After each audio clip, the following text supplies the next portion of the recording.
আসসালামু আলাইকুম বন্ধুরা। তো আজকের গল্পের শুরুতেই আমরা পরিচিত হই একজন তরুণ শিকারী এরাকনের সঙ্গে। সে শিকারের উদ্দেশ্যে এমন এক জঙ্গলে প্রবেশ করেছে যেখানে রাজা সবার যাওয়া নিষিদ্ধ করে দিয়েছিল। কিন্তু কেন এই জঙ্গল নিষিদ্ধ সেটা আজ পর্যন্ত কেউ জানে না। এদিকে অনেক খোঁজাখুঁজির পরও এরাগন কোনো শিকার পায়নি। তবে হঠাৎই তার চোখে পড়ে একটা বড় নীল রঙের রহস্যময় ডিম।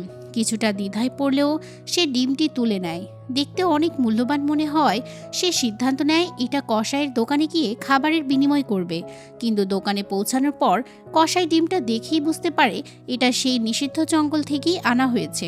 ভয়ে সে ডিমটি এরাগনের হাতে ফিরিয়ে দিয়ে তাকে কঠোরভাবে সতর্ক করে বলে আর কখনো যেন ওই জঙ্গলে না যায়, নইলে একদিন ধরা পড়ে যাবে। তাই সঙ্গে সঙ্গে এরাগন ডিমটা লুকিয়ে রাখে। এরপর সে দেখে রাজার সৈন্যরা গ্রামের সাধারণ মানুষদের হয়রানি করছে। এটা যেন প্রতিদিনেরই ঘটনা হয়ে দাঁড়িয়েছে। বিষয়টা দেখে তার খারাপ লাগলেও সে কিছুই করতে পারে না। তাই চুপচাপ বাড়ির পথে রওনা দেয়। এরাগনের বাবা মা কেউই বেঁচে নেই, তাই সে তার চাচা আর চাচাতো ভাইয়ের সঙ্গেই থাকে। বাড়ি ফিরে সে নীল ডিমটা গোয়াল ঘরে লুকিয়ে রাখে। এরপর চাচাতো ভাইয়ের সঙ্গে তলোয়ার চালানোর অনুশীলন শুরু করে। অনুশীলন শেষ হলে তাদের চাচা এসে দুজনকেই কাজে লেগে পড়তে বলেন। কাজ করার সময় এরাগনের চাচাতো ভাই জানায় খুব শিগগিরই সে এই গ্রাম ছেড়ে শহরে চলে যাবে, কারণ জীবনে বড় কিছু করতে চায় সে। পরিবারের কেউ তাকে এমন সিদ্ধান্তের জন্য বাধা দেয় না। দেখতে দেখতে তার চলে যাওয়ার দিনও চলে আসে। কিন্তু সে চলে যাওয়ার পর এরাগন আর তার চাচার জীবন একঘেয়ে হয়ে যায়। এরাগন তার ভাইকে খুব মিস করতে থাকে। ধীরে ধীরে সব কিছুর প্রতি তার আগ্রহ হারিয়ে যায়। এমনকি গোয়ালঘরে লুকিয়ে রাখা সেই নীল ডিমটার কথাও সে প্রায় ভুলেই যায়। একদিন গোয়ালঘরে ঢুকতেই অদ্ভুত একটা ঘটনা ঘটে। হঠাৎ ডিমটা নড়াচড়া শুরু করে। এরাগন বিস্ময়ে হতবাক হয়ে যায়। ঠিক তখনই টিক টিক শব্দ শোনা যায়। মুহূর্তের মধ্যেই ডিমের খোলস ভেঙে বেরিয়ে আসে ডানাওয়ালা ছোট্ট একটি নীল প্রাণী। নিজের চোখকেই যেন বিশ্বাস করতে পারে না এরাগন। সে বুঝতে পারে এটা আসলে একটি ড্রাগন। ছোটবেলা থেকে সে ড্রাগনের অসংখ্য গল্প শুনেছে, আর আজ নিজের চোখে তাদের অস্তিত্বের প্রমাণ দেখতে পেল। সে আরও শুনেছিল ড্রাগনের ডিম কখনোই ফুটে না যতক্ষণ না সেটি তার প্রকৃত আরোহীকে খুঁজে পায়। তাহলে কি এরাগনই সেই ভাগ্যবান ড্রাগন রাইডার? ড্রাগনটিকেই তাকেই বেছে নিয়েছে। অবাক হয়ে এরাগন ধীরে ধীরে ড্রাগনটির দিকে হাত বাড়ায়, কিন্তু ছোঁয়ার আগেই হঠাৎ এক ঝলক নীল আলো চারদিকে ছড়িয়ে পড়ে। সেই আলোর সঙ্গে এক শক্তিশালী শক্তির তরঙ্গ পুরো পৃথিবী জুড়ে ছড়িয়ে যায়, যেন অসংখ্য মানুষকে কোনো গুরুত্বপূর্ণ বার্তা জানিয়ে দিল। এরপর দেখা যায় এক ঘুমন্ত মানুষ সেই শক্তির তরঙ্গে জেগে উঠেছে। একই সময়ে আরেকজন নারীও সেই তরঙ্গের স্পর্শ পায়, কিন্তু ভয় পাওয়ার বদলে তার মুখে এক রহস্যময় হাসি ফুটে ওঠে, যেন বহুদিনের কোনো অপেক্ষার অবসান হয়েছে। এই ঘটনার ব্যাখ্যা দিতে গল্পটি আমাদের নিয়ে যায় অতীতের এক সময়ে। জানা যায় একসময় এই পৃথিবীতে শাসন করতেন ড্রাগন রাইডাররা। তারাই মানুষকে রক্ষা করতেন এবং পুরো রাজ্য শান্তি বজায় রাখতেন। প্রত্যেক ড্রাগন রাইডারকে ড্রাগন নিজেরাই নির্বাচন করত। ড্রাগনটা শুধু আকাশে উঠতেই পারত না, তাদের কাছে ছিল অসাধারণ জাদুর শক্তিও। সেই জাদুর শক্তি তারা নিজেদের আরোহীদের সঙ্গেও ভাগ করে নিত। আর এই শক্তির কারণেই পৃথিবীতে দীর্ঘদিন শান্তি বজায় ছিল। কিন্তু একদিন গ্যালভাটোরিক্স নামে এক ড্রাগন রাইডার সীমাহীন ক্ষমতার অহংকারে অন্ধ হয়ে যায়। নিজের শক্তির কারণে সে নিজেকেই দেবতার মতো ভাবতে শুরু করে। ক্ষমতার লোভে পাগল হয়ে সে একে একে নিজের সঙ্গী ড্রাগন রাইডারদের হত্যা করতে শুরু করে। শুধু রাইডারদেরই নয়, তাদের ড্রাগনগুলোকেও হত্যা করে ফেলে। যারা বেঁচে ছিল তারা বাধ্য হয়ে আত্মগোপনে চলে যায়। এভাবেই গ্যালভাটোরিক্সের রাজ্য দিন দিন আরও শক্তিশালী হয়ে ওঠে। কিন্তু যেমন বলা হয়, অশুভ শক্তি কখনো চিরস্থায়ী হয় না। একদিন নতুন আশার আলো দেখা যায়। এলফদের রাজকুমারী আরিয়া জানতে পারেন গ্যালভাটোরিক্সের কাছে একটি ড্রাগনের ডিম রয়েছে, অর্থাৎ সেই ডিম থেকে নতুন আরেকটি ড্রাগনের জন্ম হতে পারে। তাই তিনি প্রাণের ঝুঁকি নিয়ে ডিমটি চুরি করার সিদ্ধান্ত নেন। বিপদ কত বড় সেটা তিনি জানতেন, তবুও একটুও পিছিয়ে যাননি। আরিয়া ও তার সৈন্যরা সফলভাবে গ্যালভাটোরিক্সের দুর্গ থেকে ড্রাগনের ডিমটি চুরি করে পালিয়ে যায়। এই খবর পেয়ে গ্যালভাটোরিক্স তার সবচেয়ে শক্তিশালী জাদুকর দুর্জাকে আরিয়ার পিছু ধাওয়া করতে পাঠায়। আর মাত্র কয়েক মিনিটের মধ্যেই দুর্জা আরিয়ার পুরো বাহিনীকে ধ্বংস করে ফেলে। দুর্জা তার জাদুর সাহায্যে চারদিকে আগুনের এক ভয়ঙ্কর বেষ্টনী তৈরি করে আরিয়াকে সেখানে আটকে ফেলে। আরিয়া আর বের হতে পারে না। ঠিক তখনই দুর্জয় ড্রাগনের টিমটি নিজের দখলে নিতে এগিয়ে যায়, কিন্তু শেষ মুহূর্তে আরিয়া একটি শক্তিশালী জাদুমন্ত্র ব্যবহার করেন। মুহূর্তের মধ্যেই ড্রাগনের টিমটি বহু দূরের এক গভীর জঙ্গলে টেলিপোর্ট হয়ে যায়, আর সেখানেই পরে সেটি খুঁজে পায় এরাগন। তবে এই কাজের জন্য আরিয়াকে বড় মূল্য দিতে হয়েছে। দুর্জা তাকে বন্দি করে কারাগারে নিয়ে গিয়েছিল, আর ড্রাগনের টিম ফুটে বের হওয়ার সময় যে শক্তিশালী শক্তির তরঙ্গ ছড়িয়ে পড়েছিল সেটাই আরিয়াকে জাগিয়ে তুলেছিল। এরপর সিন বর্তমান সময়ে ফিরে আসে। এরাগনের ঘুম ভাঙতেই সে অনুভব করে তার হাত ভীষণভাবে জ্বলছে। তাকিয়ে দেখে হাতে এক অদ্ভুত রহস্যময় চিহ্ন ফুটে উঠেছে, আর ছোট্ট ড্রাগনটি নিশ্চিন্তে তার কোলেই ঘুমিয়ে আছে। এরাগনের মনে পড়ে গত রাতেই ড্রাগনটির জন্ম হয়েছিল। নিশ্চয়ই এখন তার খুব ক্ষুধা লেগেছে, তাই সে ওর জন্য কিছু দুধ নিয়ে আসে। কিন্তু ড্রাগনটি দুধ না খেয়ে দৌড়ে জঙ্গলে চলে যায়। সেখানে গিয়ে একটি ইঁদুর শিকার করে খেয়ে ফেলে। এটা দেখে এরাগন বুঝতে পারে ড্রাগন আসলে জন্মগতভাবেই এক ভয়ঙ্কর শিকারী। তবুও সে সিদ্ধান্ত নেয় ড্রাগনটিকে নিজের কাছেই বড় করে তুলবে। এদিকে কারাগারে দেখা যায় দুর্জা বন্দি আরিয়াকে রেখে গ্যালবাটোরিক্সকে জানায় যে ড্রাগনের টিম ফুটে গিয়েছে, আর সেই ড্রাগন ইতিমধ্যে নিজের প্রকৃত রাইডারকে বেছে নিয়েছে। এই খবর শুনে গ্যালবাটোরিক্স ভীষণ উদ্বিগ্ন হয়ে পড়ে, কারণ সে জানে একজন মাত্র ড্রাগন রাইডারও তার পুরো সাম্রাজ্য ধ্বংস করে দিতে পারে। তাই সে সঙ্গে সঙ্গে দুর্জাকে আদেশ দেয় যে করেই হোক নতুন সেই রাইডারকে হত্যা করতে হবে। সে বলে ড্রাগনটা যদি বড় হয়ে আমার বিরুদ্ধে যুদ্ধ করে তাহলে আমার শাসনের শেষ হয়ে যাবে। গ্যালবাটোরিক্সের আদেশ পেয়ে দুর্জা এক ভয়ঙ্কর জাদুমন্ত্র ব্যবহার করে। সঙ্গে সঙ্গে মাটির নিচ থেকে ভয়ঙ্কর সব দানব বেরিয়ে আসে। তাদের একটাই লক্ষ্য এরাগনকে খুঁজে বের করে হত্যা করা। অন্যদিকে এই বিপদের কথা না জেনেই এরাগন গ্রামের একটি সারাইখানায় যায়। সেখানে গিয়ে সে দেখে সবাই কান্নায় ভেঙে পড়েছে। জানা যায় গ্যালবাটোরিক্স জোর করে গ্রামের তরুণদের ধরে নিজের সেনাবাহিনীতে নিয়ে গিয়েছে, আর জানা গিয়েছে তারা আদৌ কোনো দিন ফিরে আসবে কিনা সেটাও কেউ জানে না। ঠিক তখনই পাশে বসে থাকা এক বৃদ্ধ সবাইকে সাহস জোগানোর চেষ্টা করেন। তিনি বলতে শুরু করেন, একসময় এই পৃথিবীতে শান্তি ছিল, মানুষ সুখে শান্তিতে বসবাস করত, কারণ তাদের রক্ষা করতেন ড্রাগন রাইডাররা। কিন্তু গ্যালবাটোরিক্স ক্ষমতায় আসার পর সব কিছু বদলে গিয়েছে। সে একে একে সব ড্রাগন রাইডারকে হত্যা করে ফেলেছে। বৃদ্ধের মুখে রাজার নাম শুনতেই সৈন্যরা ছুটে এসে তাকে ধরে নিয়ে যেতে শুরু করে, কিন্তু তবুও তিনি থেমে যান না। সবাইকে উদ্দেশ্য করে তিনি আশা নিয়ে বলেন, একদিন আবার একজন নতুন ড্রাগন রাইডার আসবে, সে গ্যালবাটোরিক্সের অত্যাচার থেকে সবাইকে মুক্ত করবে। বৃদ্ধের কথাগুলো এরাগনের মনে গভীর ছাপ ফেলে। সে উপলব্ধি করে সেও চাইলেই পৃথিবীর জন্য বড় কিছু করতে পারে। এরপর সে নিজের ড্রাগনকে উড়তে শেখানোর প্রশিক্ষণ শুরু করে, আর ড্রাগনটির নাম রাখে সাফিরা। এভাবে এরাগনের দিন কেটে যেতে থাকে। প্রতিদিন এরাগন সাফিরাকে আরো ভালোভাবে উড়তে শেখায়, যাতে সে আরো শক্তিশালী হয়ে উঠতে পারে। একদিন সাফিরা এত উঁচুতে উড়ে যায় যে চোখের আড়াল হয়ে যায়, তাকে আর কোথাও দেখা যাচ্ছিল না। এরাগন তো ভয়ে কাঁপতে থাকে। তার মনে হয় হয়তো সাফিরা আর কোনো দিন ফিরে আসবে না। ঠিক সেই মুহূর্তেই তার হাতের রহস্যময় চিহ্নটি আবার প্রচন্ড জ্বলতে শুরু করে। সে দূর আকাশে বিশাল একটা কিছু দ্রুত গতিতে তার দিকে এগিয়ে আসতে দেখে। কিছুক্ষণ পর বুঝতে পারে ওটা আর কেউ নয়, ওটা হচ্ছে সাফিরা। কিন্তু এবার সে আগে সে ছোট্ট ড্রাগনটি নেই। অল্প সময়ের মধ্যেই সে বিশাল আকৃতির এক পূর্ণবয়স্ক ড্রাগনে পরিণত হয়েছে। তার অবিশ্বাস্য গতি আর শক্তি দেখে এরাগন বুঝতে পারে সাফিরা এখন আগের চেয়ে অনেক বেশি ক্ষমতাবান। এসব দেখে এরাগন বিস্ময়ে হতবাক হয়ে যায়।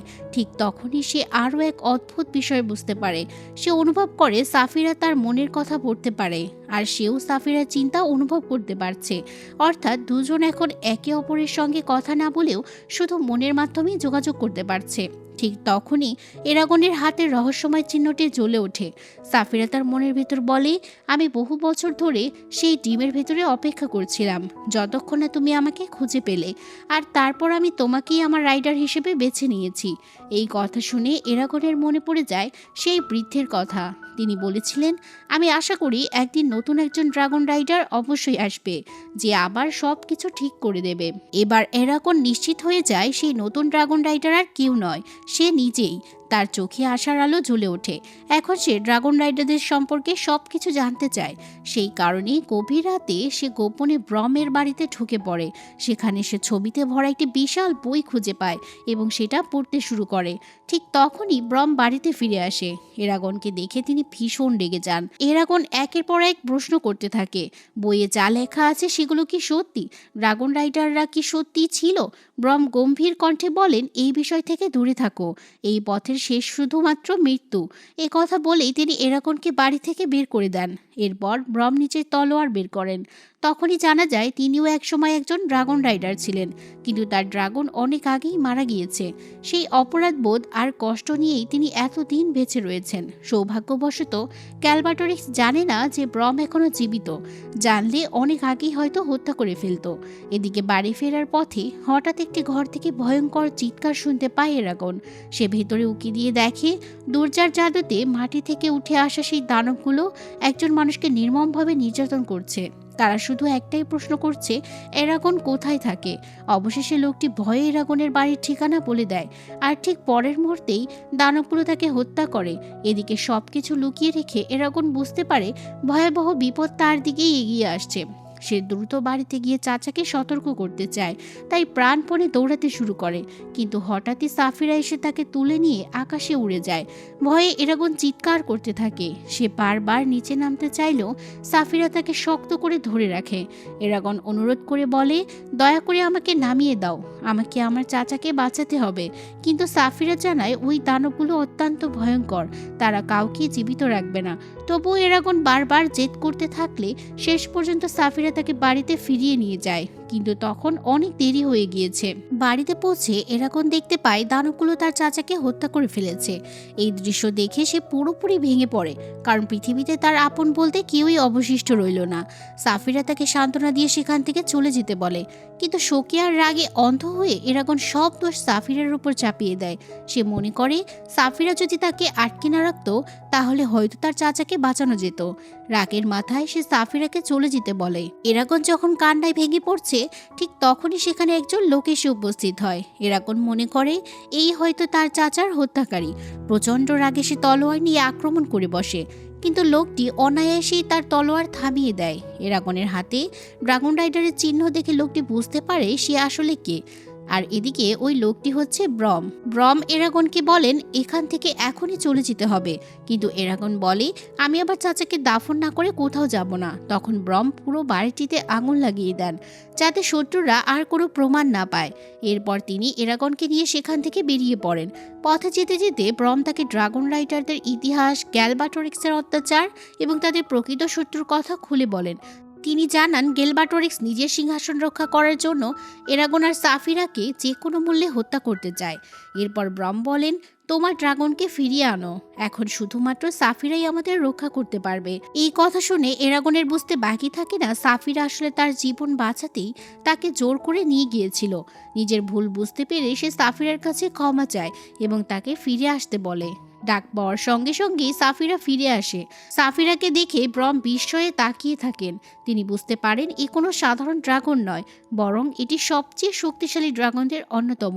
ব্রম এরাগনকে বলেন এখন সেই পৃথিবীর শেষ ড্রাগন রাইডার, তাই গ্যালবাটোরিক্স তাকে হত্যা করার জন্য সব কিছু করবে। যে করেই হোক তাকে বেঁচে থাকতে হবে এবং একদিন গ্যালবাটোরিক্সের বিরুদ্ধে লড়তে হবে। ব্রম আরও জানান এখনও কয়েকজন ড্রাগন রাইডার বেঁচে রয়েছেন, তারা পাহাড়ের গভীরে আত্মগোপন করে আছেন। তাদের খুঁজে বের করতে হবে, তারপর তাদের সাহায্য নিয়ে গ্যালবাটোরিক্সকে পরাজিত করতে হবে। এসব শুনে এরাগন কিছুটা ভয় পেয়ে যায়। তখন ব্রম তাকে সাহস দিয়ে বলেন ভয় পাওয়ার কোনো কারণ নেই, সাফিরা সবসময় তার পাশে থাকবে। তিনি আরও জানান যখন কোনো ড্রাগন একজন রাইডারকে বেছে নেয় তখন সে আজীবন তাকে রক্ষা করার শপথ করে। যদি রাইডার মারা যায় তাহলে ড্রাগনও বেঁচে থাকতে পারে না, তবে যদি ড্রাগন মারা যায় রাইডার কিন্তু জীবিত থাকে। পথে যেতে যেতে তারা দেখতে পায় সেই দানবগুলো নিরীহ মানুষদের উপর হামলা করছে।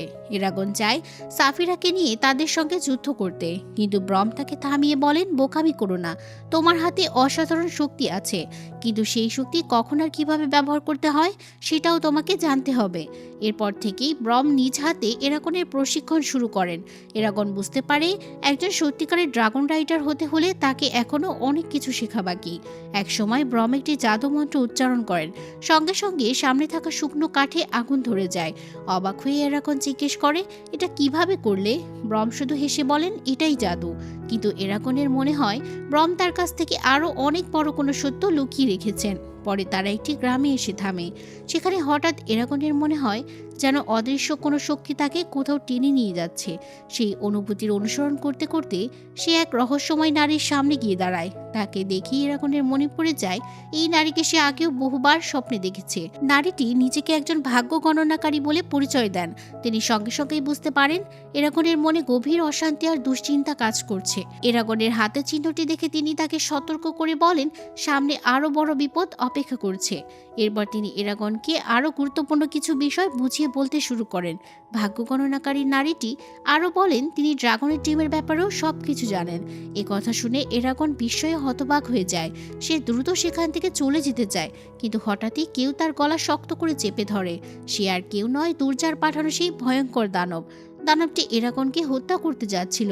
ঠিক তখনই ব্রম এসে তাকে উদ্ধার করেন, কিন্তু মুহূর্তের মধ্যেই চারদিক থেকে অসংখ্য দানব তাদের ঘিরে ফেলে। ব্রম আর এরাগন প্রাণপণ লড়াই শুরু করে, কিন্তু দানবদের সংখ্যা এত বেশি ছিল যে ধীরে ধীরে তারা দুজনই কোণঠাসা হয়ে পড়ে। ঠিক সেই সময় এরাগন প্রচণ্ড শক্তি দিয়ে চিৎকার করে তীর ছুঁড়ে মারে। হঠাৎ তার শরীর থেকে নীল আগুনের বিস্ফোরণ ঘটে।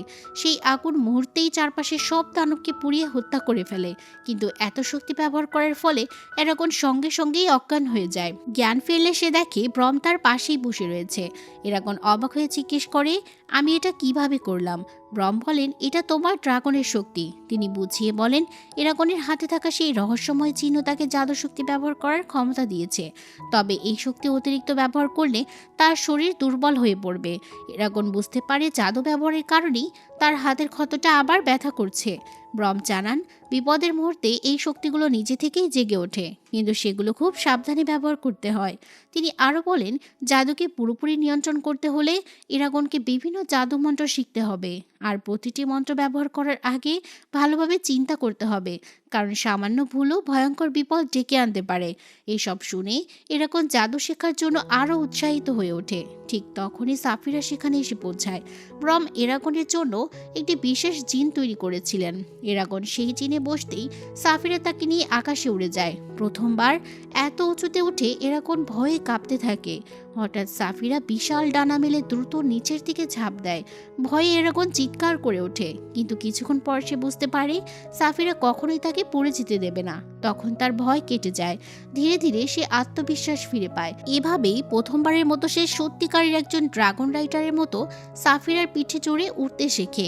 আকাশে উঠতে উঠতে হঠাৎ নিচের দিকে তাকিয়ে এরাগন দেখতে পায় অনেকগুলো দানব এক জায়গায় জড়ো হয়েছে।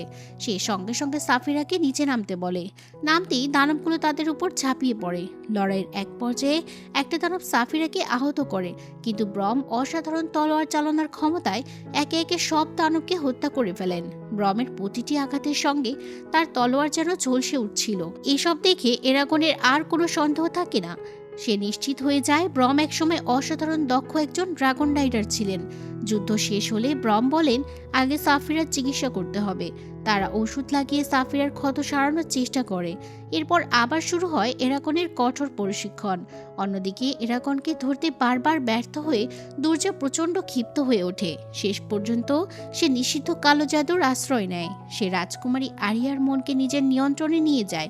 তারপর তার মাধ্যমে এরাগনের সঙ্গে যোগাযোগ করে, যাতে এরাগন নিজেই তার কাছে চলে আসে। ব্রম সঙ্গে সঙ্গে এরাগনকে সতর্ক করে বলেন এটা নিশ্চিতভাবেই একটা ফাঁদ, কিন্তু এরাগন তার কথা শোনে না। আরিয়াকে বিপদে দেখে সে তাকে বাঁচানোর জন্য ছুটে যায়। সাফিরা গোপনে তাকে দুর্গের ভেতরে পৌঁছে দেয়। এরপর সাফিরার তীক্ষ্ণ দৃষ্টিশক্তির সাহায্য এরাগন অবশেষে আরিয়াকে খুঁজে পায়, কিন্তু তখন তিনি অচেতন অবস্থায় পড়েছিলেন। এরাগন তাকে জাগানোর আগেই দুর্জা সেখানে উপস্থিত হয়। এরাগন সঙ্গে সঙ্গে জাদু ব্যবহার করে তার উপর আক্রমণ চালায়, কিন্তু দুর্জা মুহূর্তের মধ্যে অদৃশ্য হয়ে যায়। অকারণে এত শক্তি ব্যবহার করায় এরাগনের শরীর আবার দুর্বল হয়ে পড়ে। ঠিক তখনই দুর্জা আবার হঠাৎ সামনে এসে তাকে আক্রমণ করে। সৌভাগ্যবশত ঠিক সময় ব্রহ্ম সেখানে পৌঁছে এরাগনের প্রাণ বাঁচিয়ে দেন, কিন্তু এই লড়াইয়ে ব্রহ্ম গুরুতর আহত হয়ে যায়। এটা দেখে এরাগন সঙ্গে সঙ্গে দুর্জার দিকে একটা তীর ছুঁড়ে মারে। তীরটি লাগতেই দুর্জা আবার অদৃশ্য হয়ে যায়। এই আঘাতের ফলে আরিয়ার উপর করা কালো জাদুর প্রভাবও ভেঙে যায়। অবশেষে আরিয়ার জ্ঞান ফিরে আসে। এদিকে দূর থেকে এক রহস্যময় তরুণ অনেকক্ষণ ধরেই পুরো ঘটনাটা লক্ষ্য করছিল।